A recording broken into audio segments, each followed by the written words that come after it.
A diplomatic row is now unfolding after two British members of parliament were detained and deported by Israeli authorities.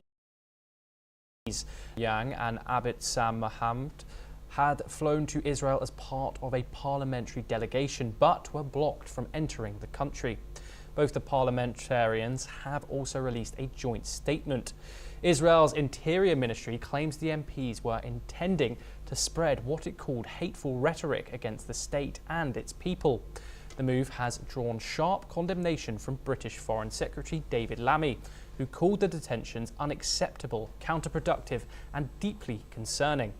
Lammy says he has raised the issue directly with Israeli officials and is offering support to both lawmakers. This is what the UK Chief Secretary to the Treasury stated. From all parties will often go around the world to see things that we are investing in, whether it's an aid, for example, which I suspect is what this visit was about, or to engage with parliamentarians in other countries, and you expect to be able to go about that business without interruption, which is why the way that my colleagues have been treated is unacceptable. Over to the Indo-Pacific now, where South Korea's political future could be in for a major shake-up. The Speaker of the National Assembly is calling for a constitutional revision to curb presidential powers just days after President Yoon Suk-yeol was ousted for declaring martial law. At a press conference, Speaker Woo Won-shik said public support for reform is now stronger than ever. He proposed a national referendum on constitutional change to take place alongside the upcoming presidential election, which must be held within 60 days. Speaker Woo warned that the imperial presidency remains a source of deep political division despite the court's decision. A Gallup Korea poll last month found 54% of respondents in favour of reforming the current presidential system.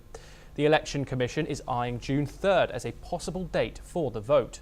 South Korea's constitution was last amended in 1987 to introduce direct presidential elections and a single 5-year term. There's now renewed momentum across party lines to revise that system. Leading opposition figure Lee Jae-myung and candidates within Yoon's own People Power Party are voicing support for changes such as limiting presidents to 2 4-year terms. Let's listen to what Woo Won-shik had to say. 저는 오늘 국민 여러분께 이제 신속하게 개헌을 추진하자는 제안을 하고자 합니다. 위헌 불법 비상계엄과 탄핵 정국을 거치면서 그 어느 때보다 개헌의 시급성에 대한 국민적 공감대가 큽니다. Two people have died after a